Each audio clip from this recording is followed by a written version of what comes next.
I'd like to welcome everybody back to part two of our discussion about solutions and approach.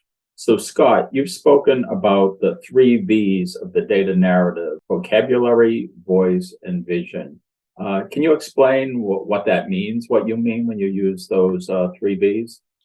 My three V's, obviously a knowing wink to the three V's of big data, but trying to find a way to explain to data leaders how to break down this process.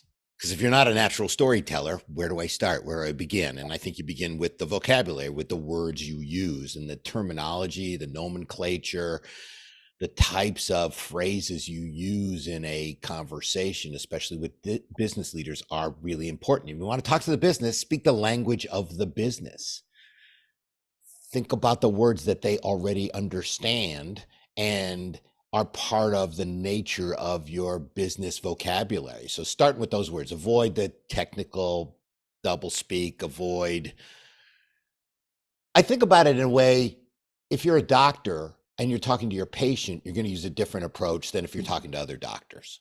So technical people talk to each other. They've got that shorthand. They understand that terminology. But you turn around and talk to a business person, you got to have that sort of doctor head. You've got to have that bedside manner so you can explain in a way that they understand what's going on. So use those kinds of words. And I also think I kind of pick on some of the classic terminology in the data space, especially data management. We talk a lot about data quality, data cleansing, data hygiene. These are real things. They're important, but I don't think those words play. I don't think people care about that on the business side. If CEOs really cared about data quality the way we'd like to think they would, then we wouldn't be in the trouble we're in a lot of organizations. Of course. And quality just sounds like, I feel like a lot of those words sound kind of ad hoc and tactical and back office and clerical. So, I mean, if you want to clear a room of stakeholders, tell them they're going to be involved in a data hygiene program. They'll go running from the door. It's not the kind of work they want to be in. So turn that stuff around in a way that you're using action-oriented words, vocabulary that the industry, that your organization already understands. The voice part is when you start to put that narrative together. And I think you need to harmonize as a group to a common voice. Harmony doesn't mean everybody sings the same notes, but it does mean they sound good together. And so as a data leader, can you do that quick little elevator pitch around why data is important for your organization? What are those 2 or 3 sentences? What's that little paragraph? Practice that, get it right. Make sure your whole team understands it, not just to parrot it back, but they really realize the value they bring to the enterprise as well. And that voice can come out in a lot of different ways. Do you put an internal marketing program together in your company to share why data is important? Are there data heroes you collaborate with? Do you work with sales to have them talk to other salespeople, finance to talk to other finance people? A lot of different ways to kind of pull that voice part together. And then the final one, vision. When we talk about data strategy, I kind of feel like the data strategy has always got to be the business strategy. Why does what you do in data enable the strategic intentions of your enterprise? That's what you focus on. It's not data and technology for the sake of data technology. It's for the sake of the business. It's got to help drive the business. Another thing that I really don't understand is why we have to remind people of that so much. It seems to be specific to the data department, if you will, that suddenly people have these epiphanies all the time. Data needs to help the business. We got to bring value to the business. If you look at other departments, I don't think anybody in sales is wondering if they should bring value to the business. I don't think the legal department and the finance department are going suddenly, what we should do is bring value to the business. So there's something weird about our space where we seem to suddenly realize that over and over and over again. But in a more serious aspect, yes, what you do in data must enable the strategic intentions of your enterprise. You've got to focus on that. So those 3 V's again, vocabulary, voice, and vision, just a simple framework to use to try and craft that data story for your organization. Very interesting. There's something very deep in what you've said that I can't even begin to parse out here, but why the psychology is such that the data people, sometimes it's a revelation that they're here to support the business, or we're here to support the business, I should say. I know, it's so curious. I don't know either what our psychosis is in the space, but it seems to be a groupthink that we just have to blow through here. It shouldn't be a question anymore, and it shouldn't be some big surprise idea either. It's what you do. It's why you have the job. Absolutely. The raison d'etre.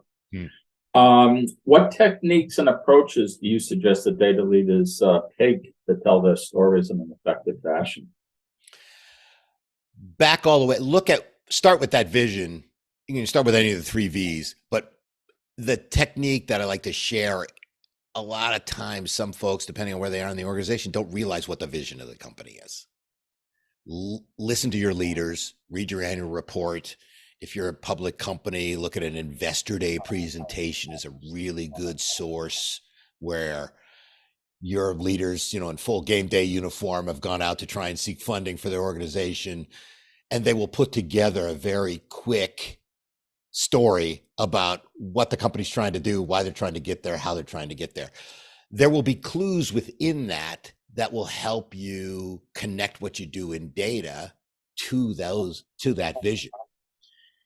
And I like to summarize almost every company's vision, if you will, around the idea that they're trying to deliver value to their relationships through their brands at scale. Kind of a generic on purpose way to articulate, here's what every company does. And the scale part is where the data part comes in, right? If scale means technology means hardware, software, data, you have data, you need data management, you need data science, you need analytics, and so on. But you don't see a lot of CEOs get up there and say, we need better data, or one of our big objectives is to, beef up our data and analytics department. But they will talk about relationships. Bingo. Always. They will talk about their brand, always. And there's a lot of data you need about relationships to help grow them, improve them, protect them. There's a lot of data you need to scale what you do in a brand and product distribution, assortment, creation, innovation. And so it's our job as data leaders to take apart the statements that our executives make and show how data can help, how you connect the dots between what they're saying about relationships and the data you need about relationships, what they're saying about brands and the data you need about brands. So it's this process of kind of peeling it back and realizing once you see it, it's like those 3D pictures, if you know those magic eye books where you're looking at this, looks like a big mess, and all of a sudden it's like, oh, it's a herd of elephants. I never, or it's a house. And once you can fine tune your eyes, you suddenly see it everywhere. It's that kind of thing we hope we can break through with some of the data leaders out there, to just listen to their own organization and realize, oh, those are opportunities where data can really help.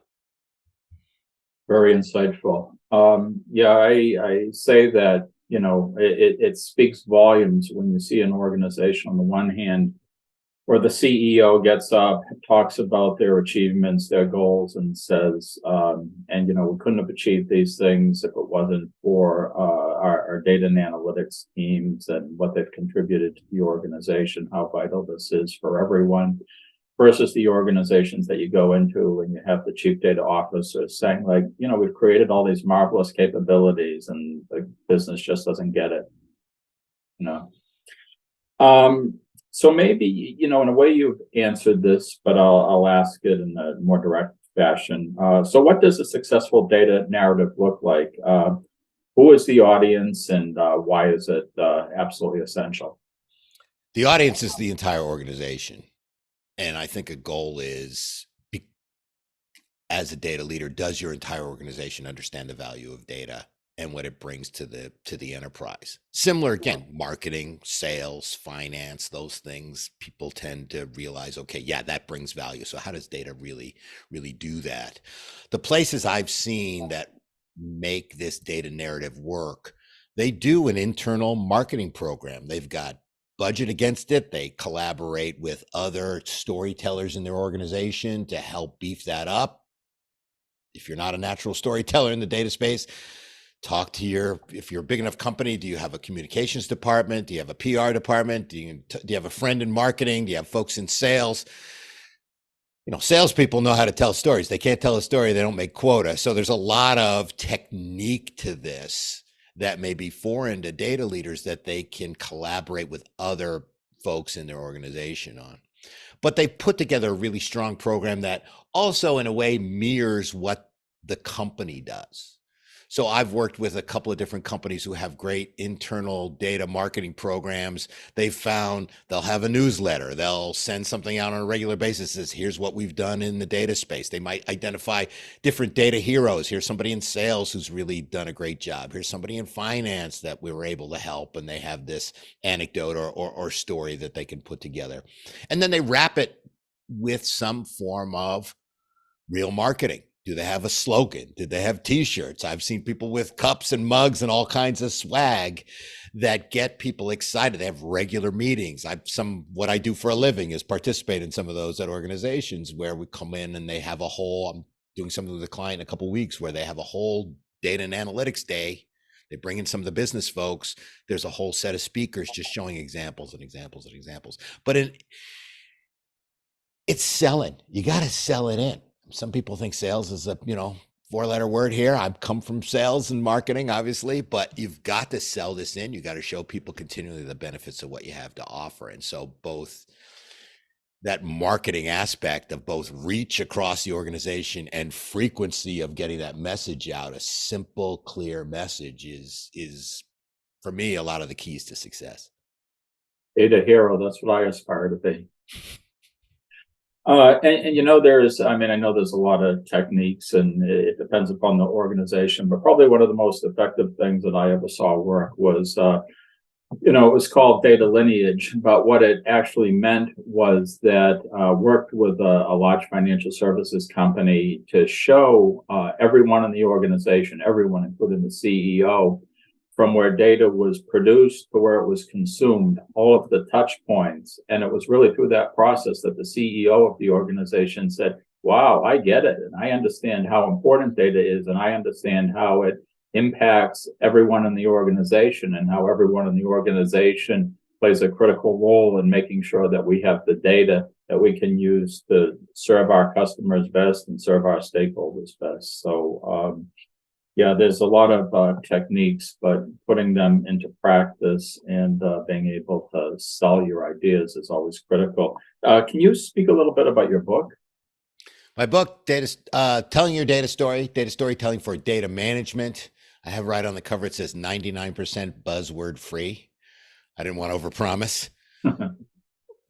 And it's for me, it was a compendium of the techniques that I use to help people put data stories together around data management. So my focus was mostly on the data management, data quality, data stewardship, data governance side of the business. I've found a lot of people who have gotten value out of the book to sell in their analytics projects too. So I, not being one to not want to expand my scope, it's like, all right, because it is putting that pitch together. But what I found was in the data storytelling space, most of that was really analytic storytelling. It was a little bit project oriented. It was understanding how to put a metric or some kind of analytics in a business context to drive action for a project. That was important. But I felt there was room for a different kind of storytelling, a broader one around, again, why data is so critical to the organization and ways to put that story and that narrative together. It's got a bunch of techniques that I've used, including some stuff I've listed today, the 3 V's, the way to figure out the terminology of your organization. There's a couple pages with just questions that you might go through to say, how do I understand the landscape in my own company? And then some examples of some good data stories I've seen, some terrible data stories I've seen, and just try to help folks be able to put that data story together. To get funding, that's the key part. It's like, it really, I say right up front, look, the kind of story you need to tell that I'm talking about is a sales pitch. Just realize it up front. And I have a couple pages, sort of my quick 1-minute training on sales. It's not a sales book by any means, but just understanding those techniques and understanding that dynamic is important when you kind of put this idea together. Great. And once you get the funding, you have to show the value of your data investments. Thank you so much for your time today. Scott Taylor, partner with Infocepts, author, performer, data whisperer, Thanks again, and thank you to CDO Magazine for making today's discussion possible. Have a great day, everyone.